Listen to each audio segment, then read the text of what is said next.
2019 నుంచి 2023 వరకు బీఆర్ఎస్ పార్టీలో ఎంపీగా ఉన్నారు.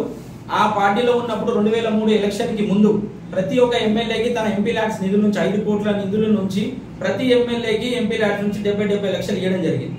ఇది 100% గా మీకు ఆన్లైన్ డాటాలో కూడా దొరికిపోతుంది. ఏ ఎమ్మెల్యే దగ్గర మీరు ఆర్టీఐ యాక్ట్ తీసుకున్నా మీకు దొరికిపోతుంది. 70 లక్షలు ప్రతి నియోజకవర్గానికి ఆయన ఫండ్ నుంచి ఆయన ఎంపీ ల్యాడ్స్ నుంచే ఇవ్వడం జరిగింది. ఇది తెలుసుకోవాలి. ఈయన ఎంపీబీవీ పార్టీ చరిత్ర ఘనత తెలియకుండానే ఇష్టం ఉన్నట్టు ఆరోపణలు చేయడము తప్పని తెలియజేస్తున్నాం. మీకు చేయాలంటే మీరు ఏదైనా చేసి నిరూపించండి. మీ ప్రభుత్వం ఇచ్చిన హామీలని నెరవేర్చి, ప్రభుత్వం ఇచ్చిన ఏదైతే పనులు చేస్తామన్నారో ఆ పనులు నెరవేర్చి మీరు చేసినామని చెప్పుకోండి. అప్పుడు ప్రజలకు వచ్చి ఓటేసి మీరు తిరస్కరించబడి ఏదో ప్రజలు ఒకసారి ఆశీర్వదించారు కాబట్టి ఆ సమయాన్ని వినియోగించుకొని ప్రజలకు సేవ చేయండి అని చెప్పి నేను మీకు చెప్తున్నాను. ఇది 90 కోట్లు. అవును, ఏది 90 కోట్లు? 79 కోట్లు. 100 కోట్లు చేసింది. 100 కోట్లు 79 కోట్లు ఫస్ట్ వచ్చిండే 21 crores కి మళ్ళీ ఎక్స్టెండెడ్ సెంట్రల్ ఫండ్స్ కింద దానికి 100 కోట్లు చేసారు. 3 కోట్లు ఏమో అది రాజనల్లి అండర్ బ్రిడ్జ్ 3 కోట్లు చేసారు. అదేమో సుమారు 46 కోట్లతో చేసారు. పోయేది రైట్ ఓవర్ బ్రిడ్జ్ అది గేట్ నెంబర్ 24ది శాంక్షన్ అయింది. అది యాక్చువల్గా ఏంటంటే ఎక్స్టెన్షన్ పెట్టింది. 70 crores కోసం ఎక్స్టెన్షన్ కింద సార్ పెట్టింది ఆల్రెడీ. అది కూడా అప్రూవల్ ఉంది. మూవీ ఎలక్షన్ కోడ్ తర్వాత కొత్త గవర్నమెంట్లో 100% అది కూడా అయిపోతుంది. 80% అది కూడా జరుగుతుంది. జరా సంఘం టెంపుల్ డెవలప్మెంట్ కూడా చాలా ఫండ్స్ ఇవ్వడం జరుగుతుంది. అమృతం అంతా జరుగుతుంది. ప్రపంచమే దేశం వైపు చూస్తుంది. భారతదేశమే ఈ రోజు దినం ప్రపంచంలోనే ఒక స్థాయిలో ఉంది. అలాంటి పార్టీ ఆయన అక్కడ ఆ పార్టీ చేస్తున్న నరేంద్ర మోడీ గారు చేస్తున్న అభివృద్ధి కార్యక్రమాలను చూసి మన జైరాబాద్ పార్లమెంట్ పరిధిలో కూడా నేను ఆ పార్టీలో ఉంటే మన ప్రయోజనాలు అవుతాయి, నేను ఆ పార్టీలో వెళ్తే జైరాబాద్ పార్లమెంట్ పరిధిలో ఉన్న ప్రజలందరికీ ఇంకా ఎక్కువ మెరుగైన సహాయం, మెరుగైన మేలు చేయగలుగుతా అన్న ఒక నమ్మకంతో, ప్రజలకు సేవ చేయాలన్న ఒక ఆశతోని, ప్రజలకు చేయాలన్న ఒక మంచి సంకల్పంతో బీజేపీలో వెళ్ళడం జరిగింది తప్ప కానీ ఆయన వ్యాపారాలే చేసుకోవాలంటే ఏ పార్టీలో ఉన్నా ఆయన వ్యాపారాలు అవుతాయి. ఏ వ్యాపారాలు ఉన్నా ఆయన చేసుకోగలడు. వ్యాపారాలు చేసుకోవడానికి పార్టీలు మారే అవసరం ఎంపీబీవీ పాటిల్ గారికి లేదు.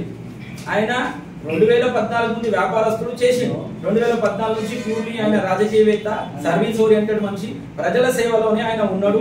ప్రజల సేవా కార్యక్రమాలే చేస్తున్నాడు. ఇప్పటికి కూడా ఎలాంటి వ్యాపారం కానీ ఎలాంటి ఇల్లీగల్ యాక్టివిటీస్ లో ఎక్కడ ఎలిగేషన్స్ లేవు. ఎలిగేషన్స్ ఉంటే చూపియండి.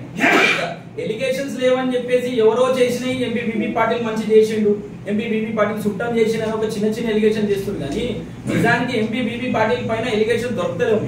ఆయన ఎలాంటి అవినీతికి పాల్పడలే. ఆయన ఎలాంటి అవినీతి పనులలో ఆయన లేడు ఈరోజు దాకా. ఆయన నీతివంతమైన, న్యాయపరమైన రాజకీయాలు చేసుకుంటూ వచ్చిండు, ప్రజలకు సేవ చేసుకుంటూ వచ్చిండు. అదే దాంట్లో ఉన్నాడు ఇప్పటివరకు.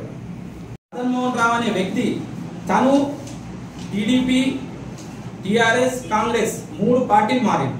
తానేమో ఈరోజు దినం కాంగ్రెస్ నుంచి వ్యవహరిస్తున్నాడు, వాళ్ళ మామనేమో టీఆర్ఎస్ నుంచి వ్యవహరిస్తున్నాడు. అంటే బిజినెస్ కోసం, వ్యాపారాలు కాపాడుకోవడానికి వాళ్ళ కుటుంబం, వాళ్ళ ఫ్యామిలీ ప్రయత్నం చేస్తుంది. వ్యాపారాలు కాపాడుకోవడానికి రాజకీయం ఏ ప్రభుత్వం రూలింగ్ లో ఉంటే వాళ్ళ చొరవతోని ఆ ప్రభుత్వంలో ఉండి వాళ్ళు నడిపించుకుంటారు వాళ్ళ వ్యాపారస్తులు.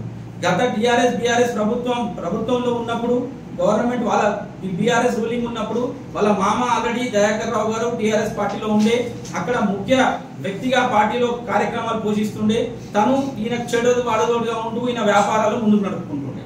ఇప్పుడు కాంగ్రెస్ పార్టీ రూలింగ్ లో ఉంది, తను మళ్ళీ ఈ పార్టీలో ఉండి వాళ్ళ మామకు సపోర్ట్ చేసుకుంటాడు. వ్యాపారాలు, రాజకీయ పార్టీల్ని, ప్రజల్ని మధ్యలో పెట్టుకుని వ్యాపారాలు చేసుకునే ఘనత మీది, ఎంపీబీవీ పార్టీ గారిది కాదు.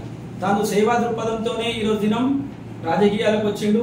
అదే విధంగా రాజకీయంలో అదే సేవ చేస్తుంది. అదే విధంగా ఈరోజు దినం తాను ఏ కులానికైనా ఏం చేసిండు, ఏ మస్జిద్కి ఏం చేసిండు, ఏ గుడికి ఏం చేసిండు అని చెప్పి ప్రశ్నించిండు. నిన్న మొదలు ఒక ప్రెస్ మీట్ లో నేను చెప్తున్నా, జైరాబాద్ నియోజకవర్గం నుంచే నేను మాట్లాడుతున్నా. జైరాబాద్ లో ఈ రోజు దినం కోయిర్ దర్గా, షేకాపూర్ దర్గా నియర్ జైరాబాద్ నాల్కల్లో ఒక దర్గా ఉంది. ఆ దర్గాలను పలుమార్లు దర్శించడం జరిగింది. అక్కడ దర్గా డెవలప్మెంట్ ఫండ్స్ కింద అక్కడ నిధులు ఇవ్వడం జరిగింది. కోయిర్ దర్గాకు సీసీ రోడ్ కోసం 20 లక్షల నిధులు ఇవ్వడం జరిగింది. ఇది ఘనత ఎంపీబీవీ పాటిల్ గారి. గంగా జమున తైజీబ్ అనే ఒక నినాదాన్ని ఎంపీబీవీ పాటిల్ ముందుకు తీసుకెళ్తాడు. అదే విధంగా అందరి కులాలకు, మతాలకు అతీతంగా తను పనిచేస్తాడని సభాముఖంగా మీకు తెలియజేస్తున్నాను. ఇలాంటి విమర్శలు, ఇలాంటి వ్యక్తిగత ఆరోపణలు మానుకొని ప్రజలకు మేలయ్యే పనులు చేసి ప్రజలకు అవసరమయ్యే విధంగా నా రాజకీయ నాయకులు వ్యవహరిస్తే బాగుంటది అది మదన్ మోహన్ రావు గారికి తెలియజేస్తున్నాం. రైల్వే అండర్ బ్రిడ్జ్ 70 కోట్లు శాంక్షన్ అయితే దాన్ని ఎక్స్టెన్షన్ చేసి 100 కోట్లుగా తీసుకొచ్చి దాన్ని ఎక్స్టెన్షన్ కింద 100 కోట్లు చేపించి railway bridge construction complete stage లో ఉంది జైరాబాద్ లో. మీకు జైరాబాద్ కోయిల్ మండలంలో already railway over bridge already sanction అయింది, అది కూడా వర్క్ శాంక్షన్ స్టేజ్ లో ఉంది, వర్క్ నడుస్తుంది.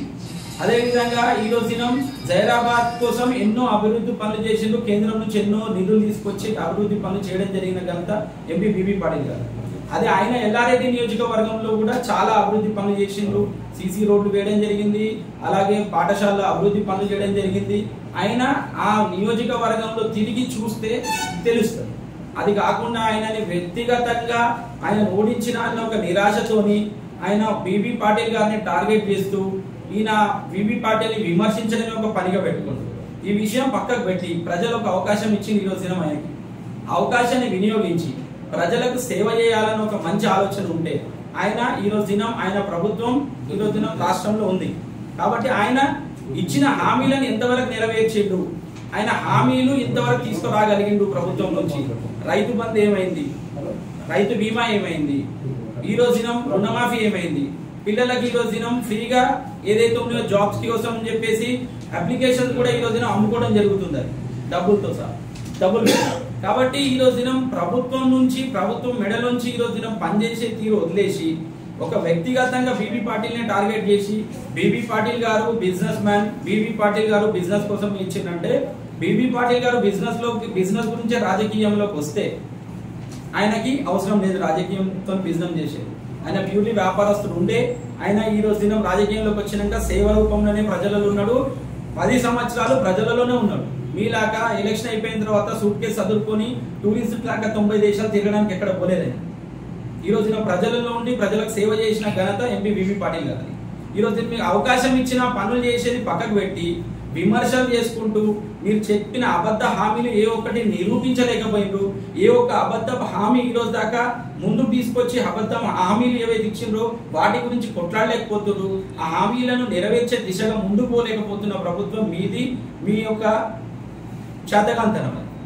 అది తెలుసుకోకుండా మీరు వ్యక్తిగతంగా ఎంపీ బీబీ పాటిల్ గారి మీద విమర్శించడం అనేది చాలా తప్పు. ఇలాంటి పనులు ముందుకు చేస్తే బాగుండదు. ప్రజలు కూడా అన్ని చూస్తున్నారు. మీ యొక్క అబద్ధం మాటలు ప్రజలకు అర్థమవుతున్నాయి. మీరు వేసిన కేసులు కూడా కోర్టు తిరస్కరించింది, ప్రజలు కూడా మిమ్మల్ని తిరస్కరించారు పలుమార్లు, 2 టర్మ్స్ కూడా తిరస్కరించింది. ఇప్పుడు అవకాశం ఇచ్చింది కాబట్టి వాళ్ళు వినియోగించుకొని ఆ యొక్క సమయాన్ని ప్రజల సేవకు అంకితం చేసి ప్రజల సేవ చేస్తే బాగుంటుందని చెప్పి సభామూలకంగా తెలియజేస్తుంది.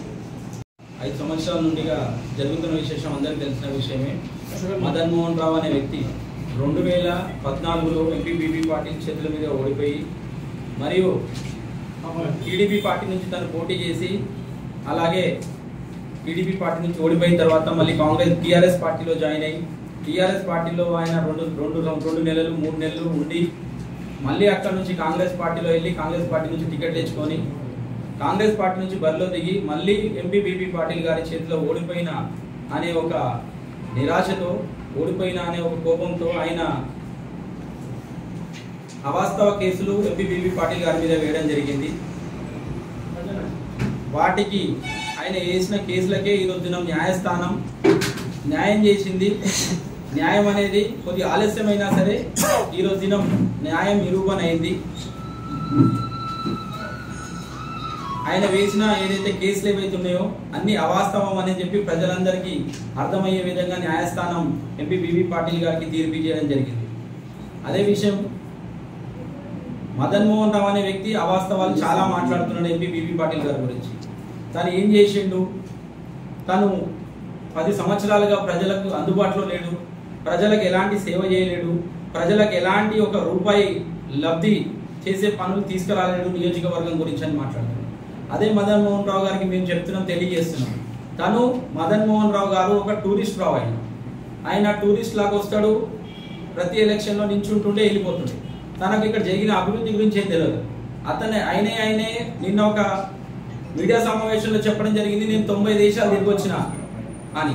ఆయన దేశాలు తిరగడంలో ఉన్నంత శ్రద్ధ ప్రజల మీద కానీ ఆయన నియోజకవర్గంలో కానీ ఈ పార్లమెంట్ నియోజకవర్గంలో కానీ ఉంచితే కనుక చాలా బాగుంటుంది. అది తప్ప ఆయన దేశాల మీద ఆయన వ్యాపారాల మీద ఆయన కాన్సన్ట్రేషన్ చేసుకుంటూ ఆయన వ్యాపారాల కోసం పార్టీని మారుకుంటూ వస్తున్న ఘనత మదన్ మోహన్ రావు గారు. అదే బీబీ పాటిల్ గారు అయితే ఆయన గత సంవత్సరాలుగా వ్యాపారాలు చేసి వ్యాపారం తర్వాత ఆయన రాజకీయంలోకి వచ్చిన తర్వాత అన్ని వ్యాపారాలు వదిలి రాజకీయంలోనే ఉన్నారు, ప్రజల సేవ చేస్తూనే ఉన్నారు, ప్రజలకు అందుబాటులోనే ఉన్నాడు. ఏ అర్ధరాత్రి అయినా ఏ పగలైనా ఎవరికి ఏ ప్రాబ్లం ఉన్నా ఆయన అందుబాటులో ఉండుకుంటూ ప్రజల సేవ చేస్తున్న ఘనత ఎంపీ బీబీ పాటిల్ గారిది. అట్లాంటి మనిషి మీద ఈరోజు దినం ఎలా ఆరోపణలు చేస్తూ అవి అవాస్తవమైన ఆరోపణలు చేస్తూ ఈరోజు దినం ప్రజల్ని ఇంకా మభ్యపెట్టే విధంగా ప్రవర్తిస్తున్నారు మదన్ మోహన్ రావు ఎమ్మెల్యే ఎల్లారెడ్డి గారు. ఆయనకి తెలియజేస్తున్నాం ఏంటంటే ఈరోజు దినం ఆయనకి తెలియదేమో జైరాబాద్ పార్లమెంట్ పరిధిలో జైరాబాద్ నియోజకవర్గంలో కేంద్రీయ విద్యాలయం